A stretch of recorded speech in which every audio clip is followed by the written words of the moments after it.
Hey everybody, this is Rydo and we are back to Hearthstone. We still have some stuff to do and quite a lot of things to talk about, so we might go full recordings here.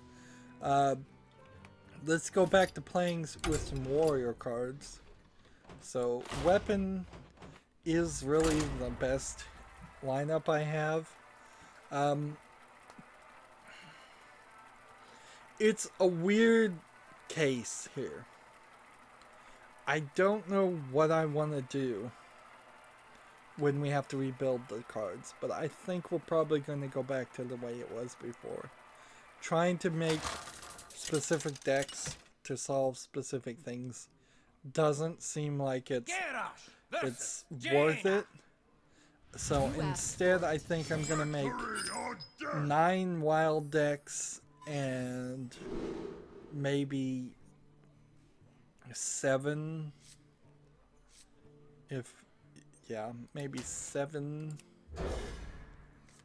standard decks, and on top of that I'm going to then I think I will just leave 2 slots open just to delete them. And so if we do get something that says play a bunch of warrior cards, we'll just immediately build that warrior card, that warrior deck for that one quest, and then we'll leave it and see what happens next recording session. But we very likely might just delete it, and that may be a very easy way to add some footage too, make my episodes a little bit longer, or possibly give me more footage to talk about.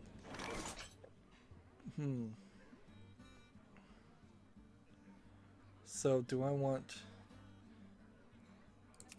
this? Job's done. Okay. So, moving on. Let's see, Nutaku Game. A website called Nutaku Game, which I guess Nutaku is some kind of combination of otaku and nudity, which I don't think translates to any real word in Japanese, or if anything, it probably translates into something that means nothing at all.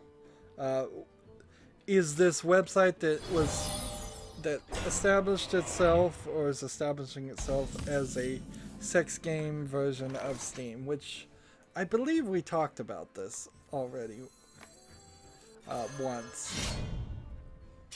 That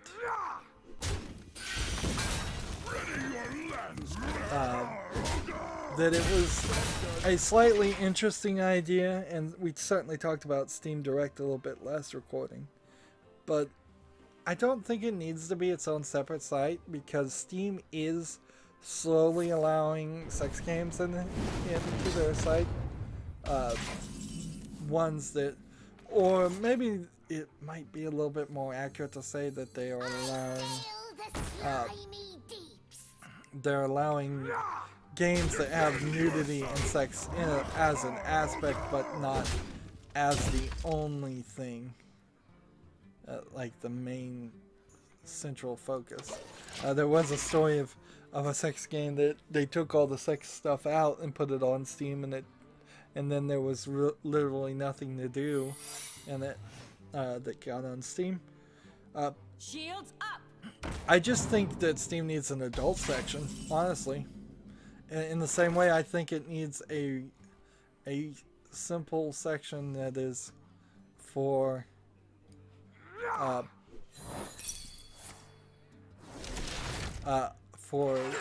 small independent games that are free. I just think you could definitely have an adult section too, and you can hide that adult section behind a credit card verification, which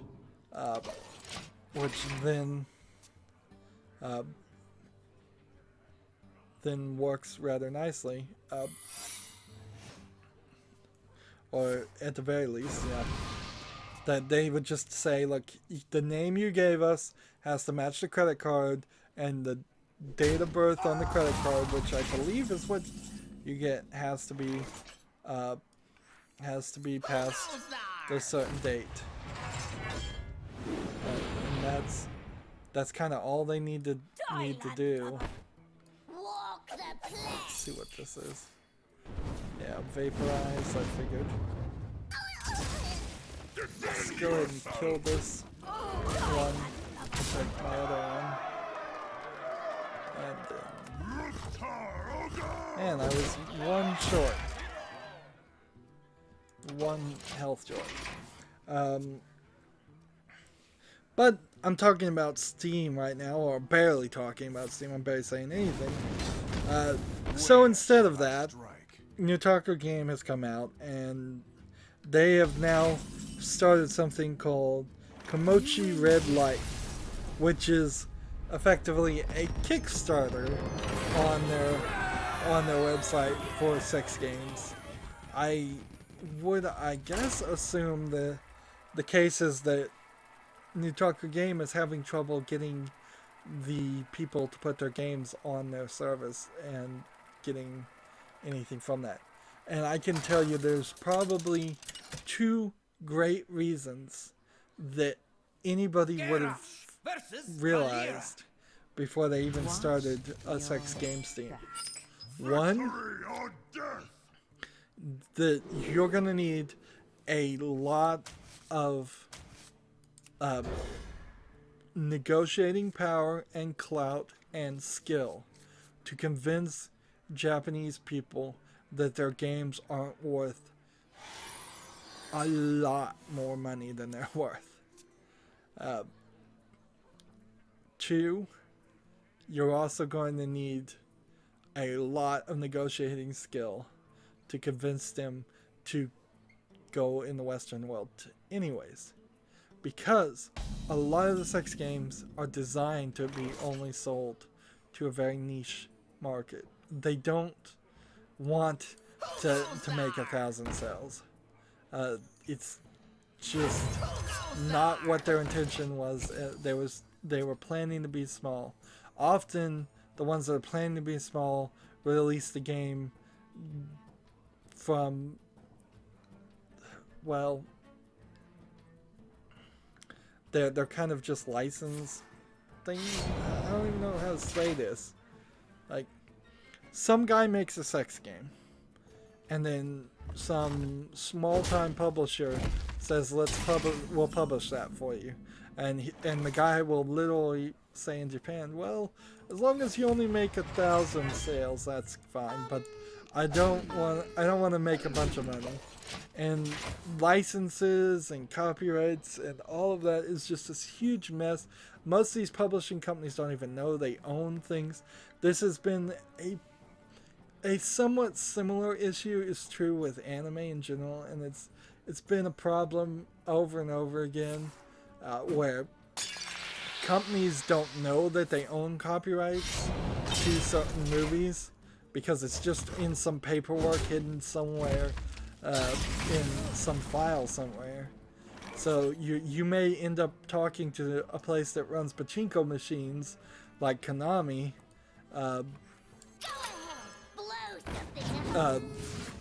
You may be talking to a pachinko machine manufacturer that somehow through some bankruptcy or through some acquisition has the rights to some video game that they didn't even know they had it.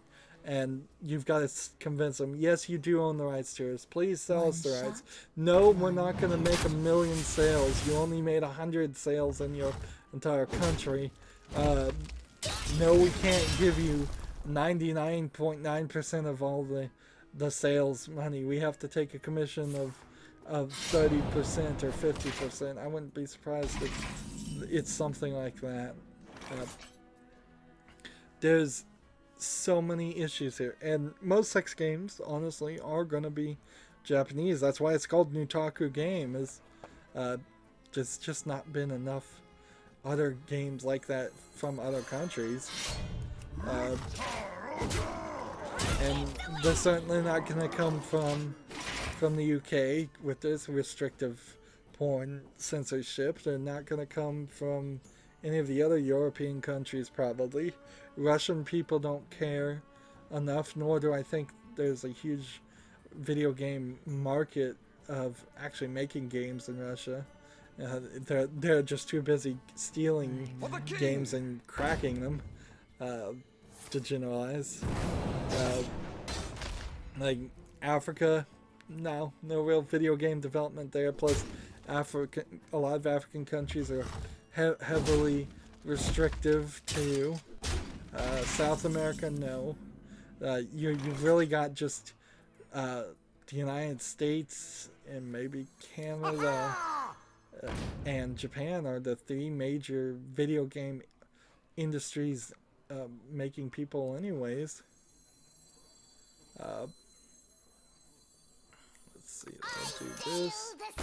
Attack here, and then attack here.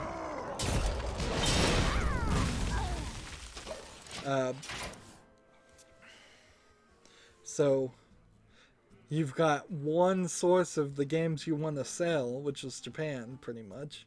I don't think, like, Brazers, by all means, might very well, at some point, go into making video games, but they're not so small that they would sell them on Nutaku Game. They would sell them directly on Brazers. I think there probably are some porn sites in the that probably do have something like that, where they have little flash games and stuff, but they're not going to try and sell them and make a AAA something that would actually sell. It would just be a freebie.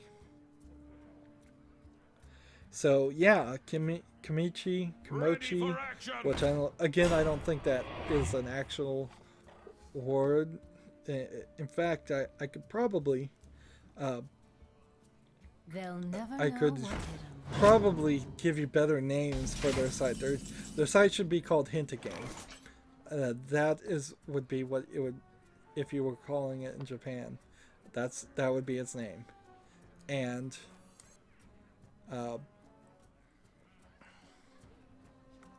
let's see. This, and do I want to throw this out? I will throw it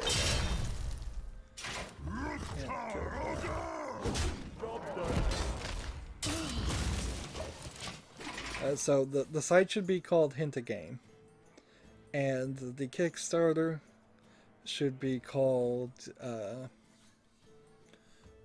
Bonsai. Because one shot. Bonsai is what they say to themselves. It's like, we can do it. I think I'm translating that right. So you would call it a Bonsai Kickstarter. And the students, they wear those headbands that say we can do it. Unless I'm mistranslating this completely wrong, which I might be. So correct me in the comments if Bonsai is the wrong one. But I do believe that would be what they should do.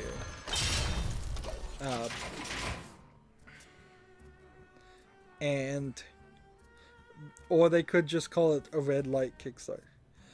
Whatever, moving on with the story, because I'm stretching this out and explaining it a lot longer than it actually deserves. I looked at all the projects on their Kimochi, maybe maybe that's an E I wrote there. All the projects look awful. Let's just get down to the brass tacks there.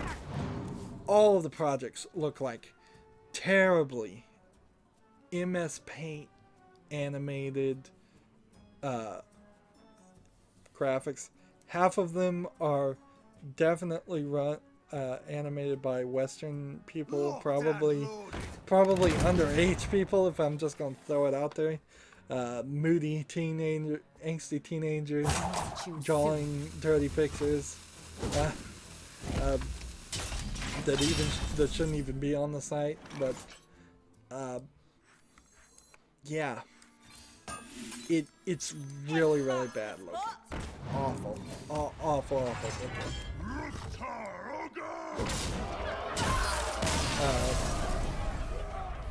And even the ones that some of them are getting funded, but they're funded for like $1,000, $2,000, and we've even seen that as an issue with other Kickstarter games. Is if you make a Kickstarter for a sex game, you will convince a few fools to put money behind it, thinking it might actually be a game, and it just doesn't work. Even the Honey Pop wasn't the best match 3 jewel game I've ever seen, and it wasn't the best romantic dating simulator game I've ever seen either.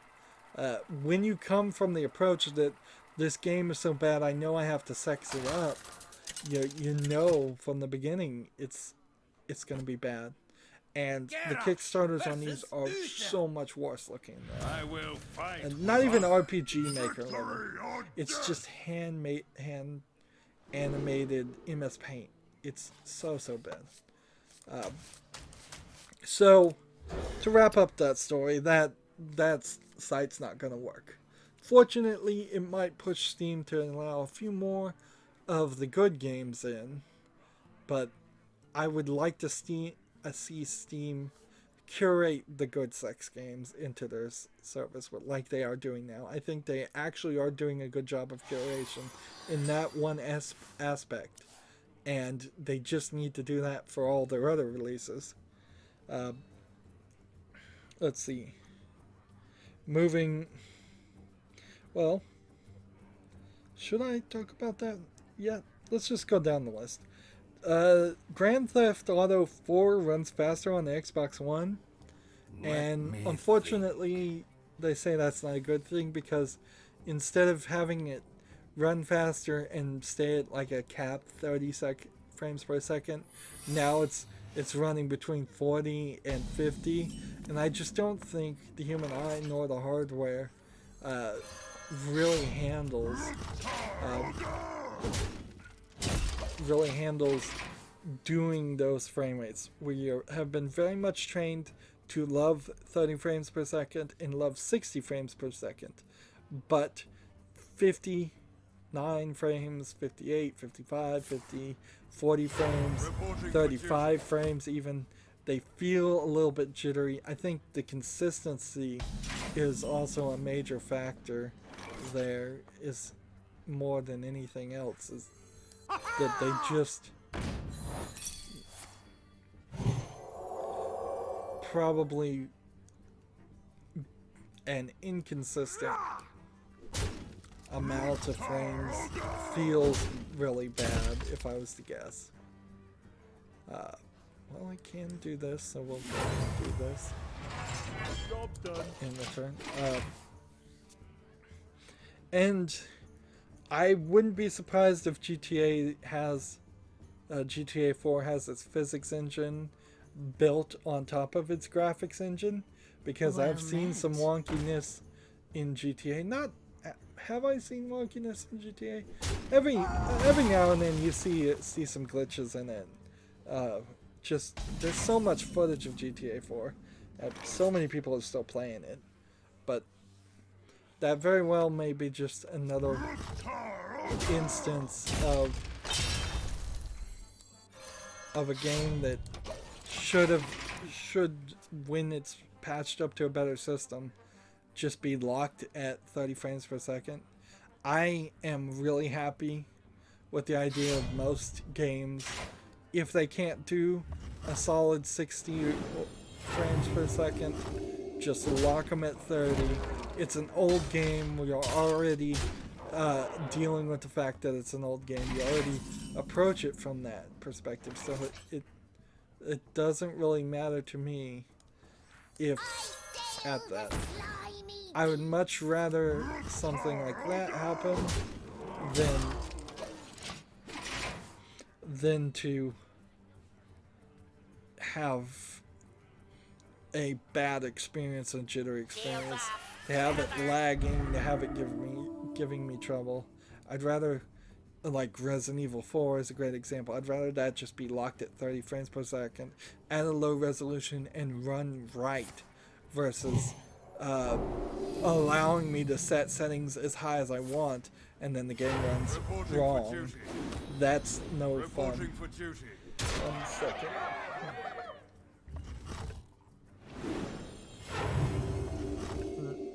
I've been talking for so long.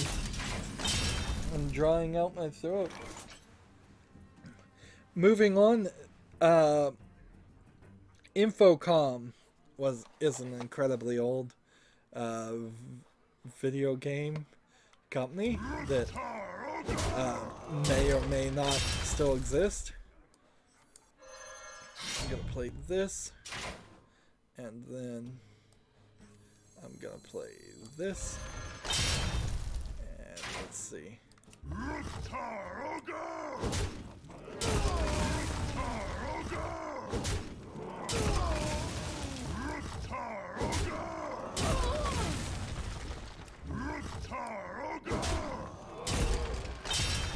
the plank. Kill failing. Wow, that worked. For the price of my life, that worked pretty well. So, there's this guy named Bob Bailey's? B-A-L-E-S? Or Bates? Huh. I should write better so I can actually read people's names. And he's making a new text-based adventure. Infocom text-based adventures.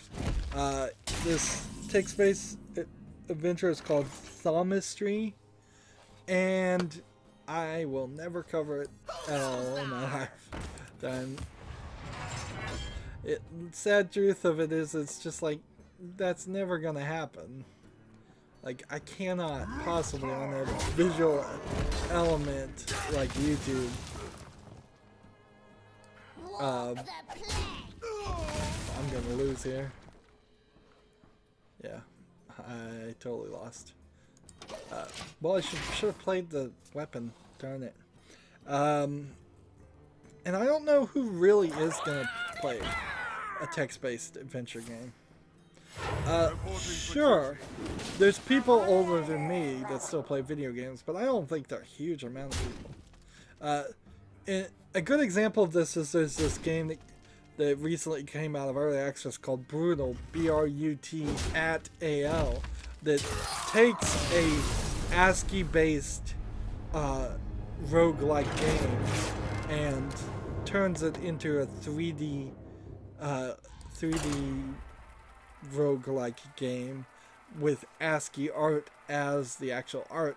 And see, that's a cute little twist. It doesn't really help anything or look that great, but it's a cute little twist.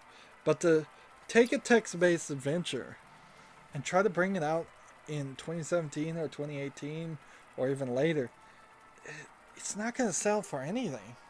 It's got to be a passion project. It really does. Surely I assume that this veteran is doing it just because he's old and tired of being retired,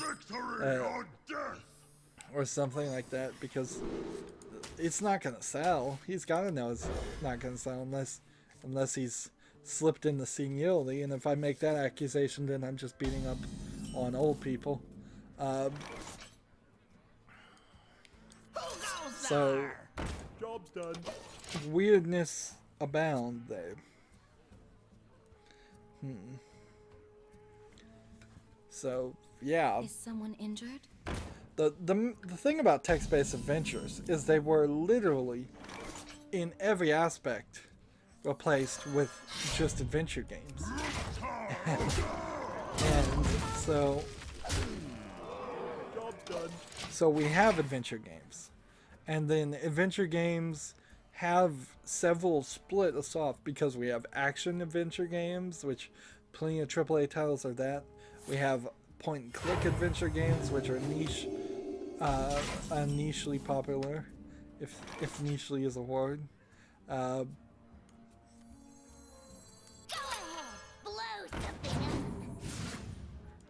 up. Attack with this first, and then attack with this. play all of these, then I won't be able to. So I guess there's really nothing to say about that. I'll be interested to get a little bit more information about the game, but no way I'm in a visual medium would I be able to cover that. We had a section like that in the Well played. Sam and Max Save the World section. At the very end of one section, you were just doing this homage to a point and click to a text-based adventure, and the screen was black the whole time, and it was awful. Moving forward, Humble Bundle now is a publisher and an investor. So, what's weird about that, though, is Humble Bundle has their store, but the Steam codes are still heavily integrated into it. So I'm not sure what you're...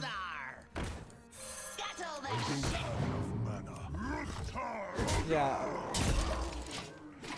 My fear on the Humble Bundle being a publisher and investor is that they want to start publishing games and getting them on Steam. Get in good with Steam.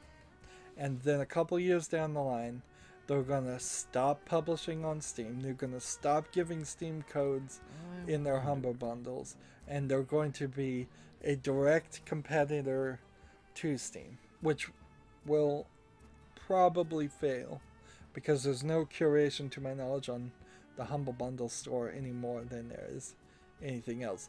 Plus, a lot of the things that Humble Bundle does, Steam could copy tomorrow if they felt like it was a threat. And it would just be easier if they did do that. But also, them being a publisher, they can start promoting their games. So you might see that their first game they publish comes free with every single donation on a Humble Bundle thing. Also, it takes Humble Bundle from being the charity thing that it is, sort of, and turns it into something different. Like, really. And that's the only reason why Humble Bundle even succeeds at all, is because it's a way in which companies that make video games can give donations to charity and get write-offs, because you're not capable personally of putting money to this Humble Bundle and getting a write-off because you received something in exchange for the money. You effectively are purchasing those games, whether at a discount or not, it doesn't matter. So, however, the companies are getting those donations in your name, basically in their name. So, the maker of a game like FTL, which was in a Humble Bundle, they are getting write-offs by giving free extra copies of these games, which they weren't going to make that many sales anyways, and whatever percentage the person donating gives, it doesn't even really matter to them, because if you give 100% to the charity, which I'd recommend, it's still 100% of a write-off to the people who made the game. Let's take another victory.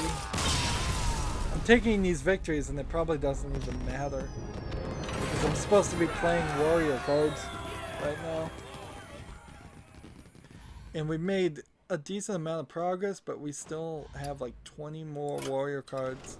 That is such a slow build up, and I still have a lot of things to talk about too.